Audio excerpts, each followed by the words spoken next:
Hey, it's Artie Lang, and you're watching Comedy Matters TV. Hey, this is Jeffrey Gurian for Comedy Matters TV, and I'm backstage at Gotham with Artie Lang. Man, it's great to see you, man. Good to see you, Jeff. Yeah, it's been a while. Yeah. It's been a while. You were great tonight, man. The audience absolutely loves you. Well, you know, it's a fun little room here to well, little room, but I mean Gotham's a big room, but it's a good show on a Tuesday night here to work out new material, and it's always fun to see an audience react or not react to something. And as a comedian who's been doing this for 25 years, you know you've made it when you like it better when they don't laugh. That is well. First of all, I don't think you had that experience tonight because the audience really liked what you did. But I noticed you were doing a lot of what felt to me like new stuff because I hadn't heard you do it before. A lot of sports. You had a lot of varied topics. Yeah.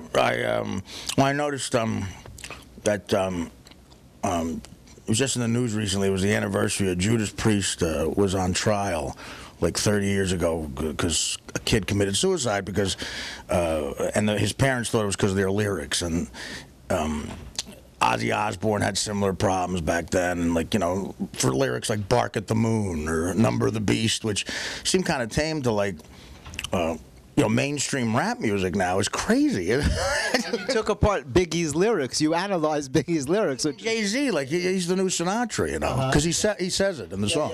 I'm the new Sinatra.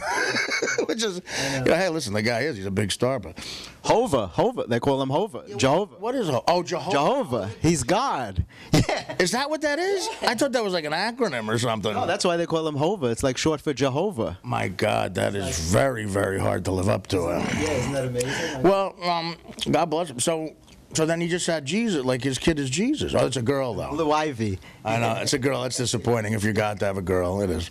I feel bad for him now. But, yeah, his lyric in that New York song is basically, it's a blueprint on how to sell crack.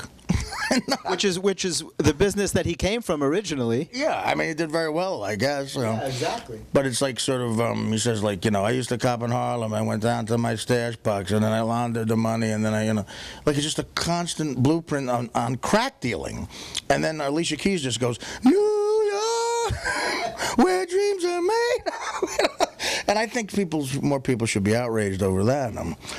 He can rhyme about different things. He doesn't have to do the crack thing because some of the kids might get the bad influence. A bad influence. No, but it's funny that you talk about hip hop. I happen to be a big fan of hip hop, and it's interesting because it's not so much about the lyrics.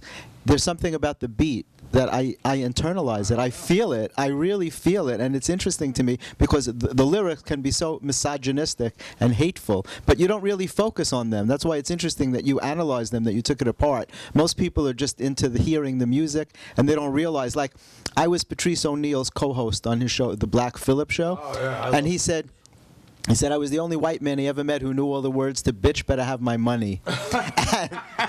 Well, my Uncle Tony is the second guy. Is the second? Yeah, my Uncle Tony. He loves it. He loves that and Tony Bennett. That was AMG back in 1991, I think, is when that came out. But rap lyrics can be really hardcore. Right, but that beat, you're right. It's all about the beat. It speaks to me. Yeah, it makes you move. It makes you want to dance. So tell me about your new radio show. What are you doing? It's me and Nick DiPaolo, and we have a sports comedy show. And it's from 10 to 1 at night. And it's basically, you know, just us talking about the world of sports in kind of hopefully a humorous way. But where is it? Where can people listen to it? Well, DirecTV has it on their radio network, which involves a bunch of stations around the country on terrestrial radio. But then we're also on XM channel 165 nationally. Oh, cool. Extreme Talk, it's called. And then we're going to DirecTV. We're going to be on television. Oh, congratulations. Yeah. That's very nice. When's that going to start? In a month, early May. And they're building us like one of those man cave things. It's a 6,000 square foot loft in Tribeca.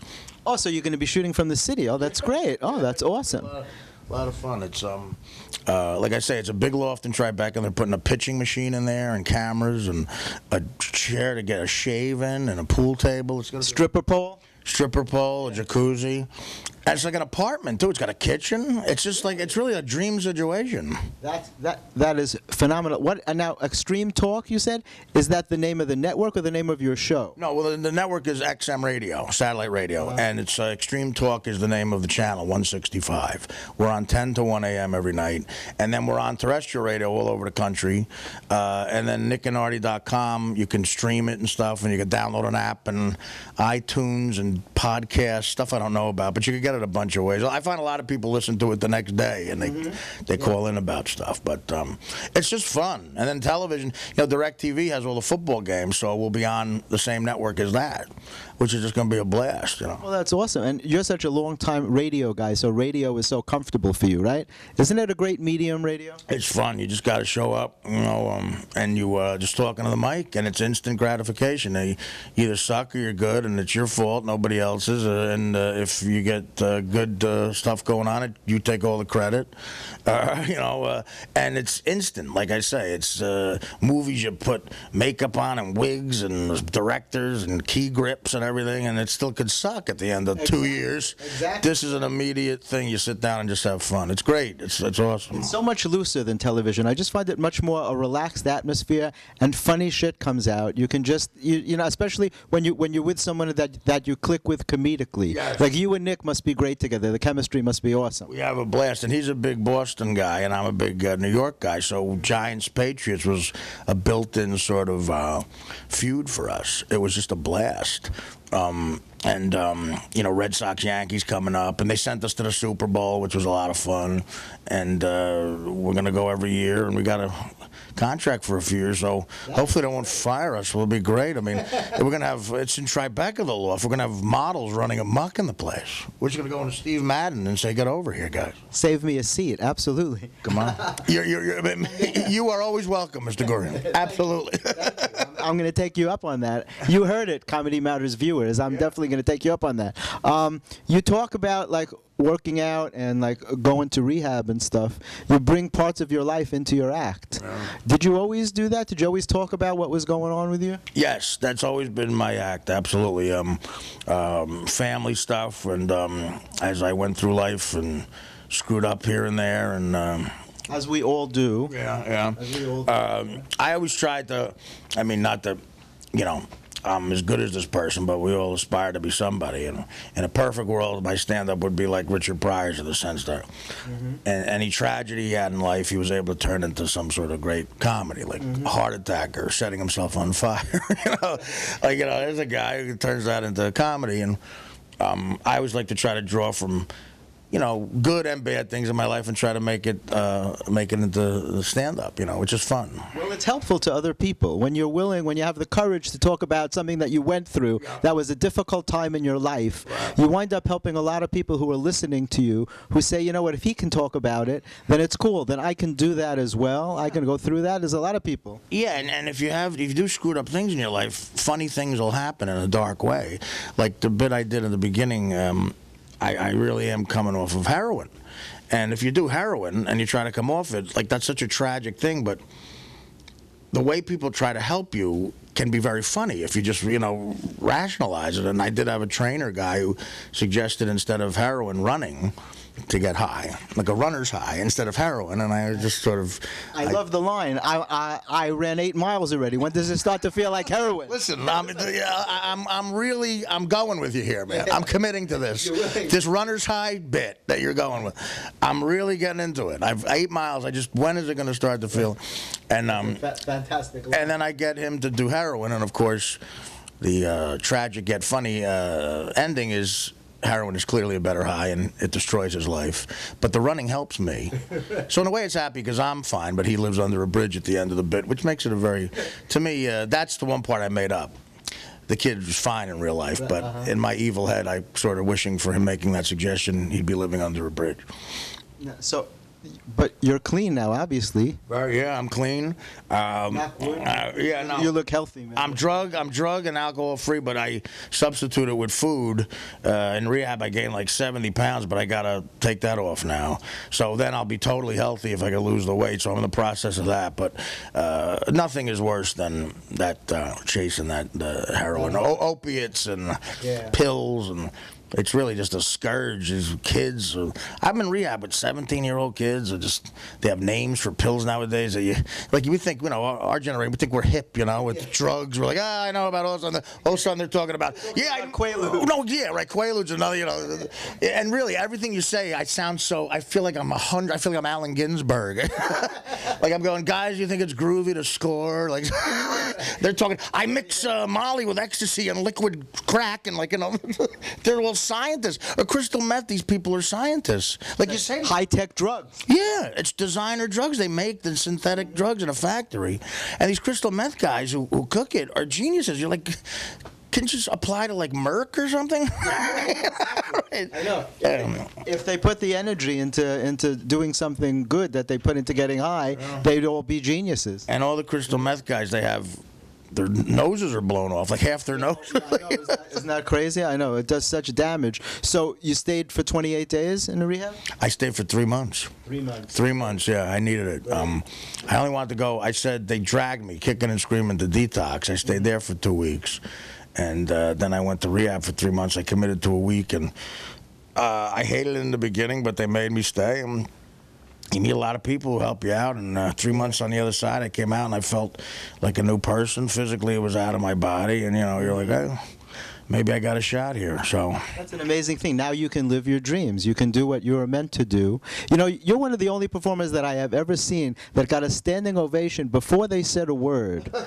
I have never seen that, really. There was just a couple of people. When I saw you, it was part of, I think, the New York Comedy Festival. I think you were performing at Town Hall. Right, yeah. Right? And I was there to support you, and I saw they just announced your name, and you got a standing ovation. That's how people love you, man. Well, it's also lucky enough to be on the Howard Stern show. Like Howard created a thing there. He created a family. Yeah, you're like part of a family there, and it really is an amazing thing. And if you're accepted by that family, and you're a stand-up comic who's an actual stand-up comic who could do time and write material, you have it made, because they'll accept you like they're one of yours, and you're one of theirs.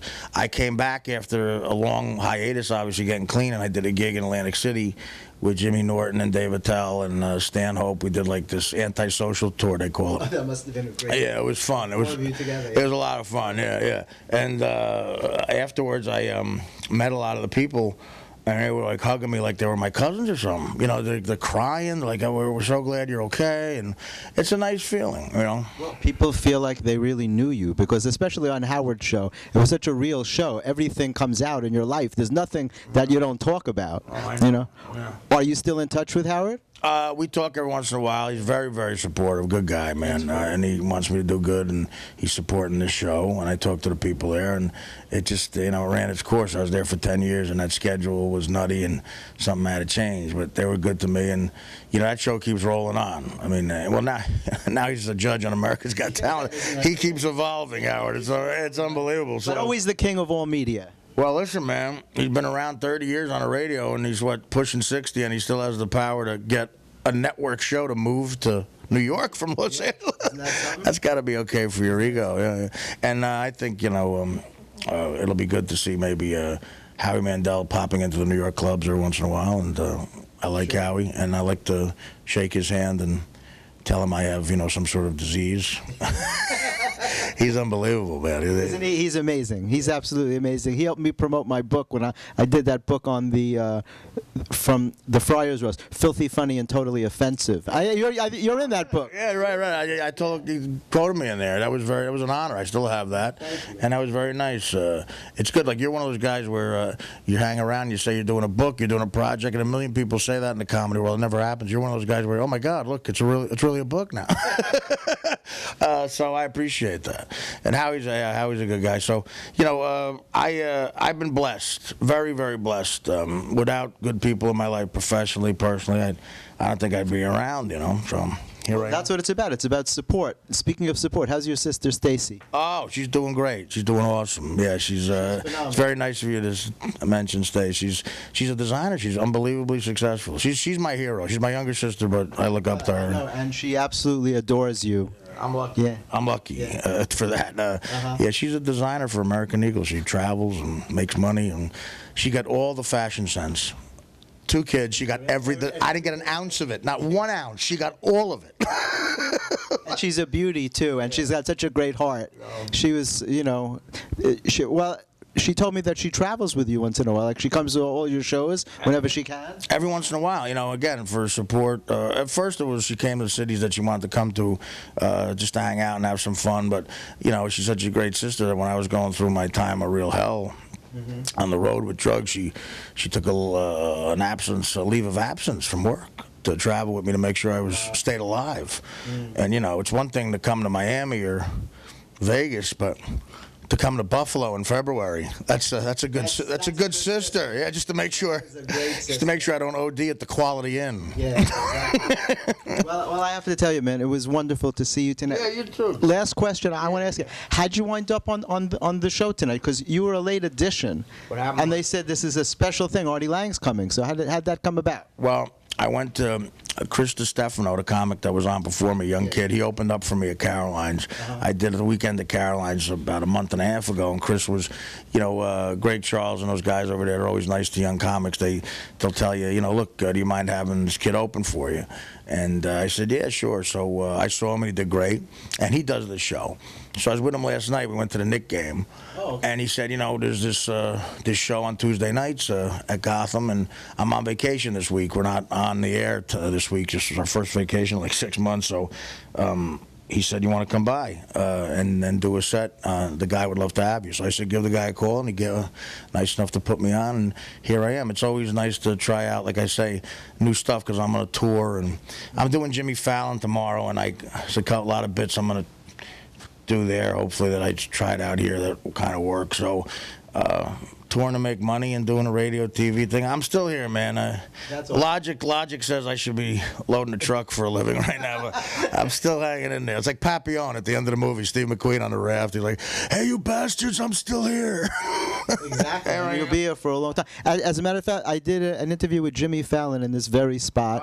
Yeah. And as a matter, Sean, my producer, wasn't able to show up that night, so Jimmy Fallon's wife actually filmed it. Wasn't that cool? Yeah, no, Jimmy's about as nice a person as you can get. Fine. Like he shouldn't be in show business. He should be like Jimmy is like a brilliantly talented guy who's really successful in show business, but he's nice enough to be one of those waiters who sings "Happy Birthday" to you at TJ Fridays. Yeah. You know what I mean? Like that's a rare combination. Right. Plus he's so humble and so grateful for his career. Yeah. He's really such a talented guy, such a nice guy. He's a rare combination of a brilliantly funny, successful show business guy.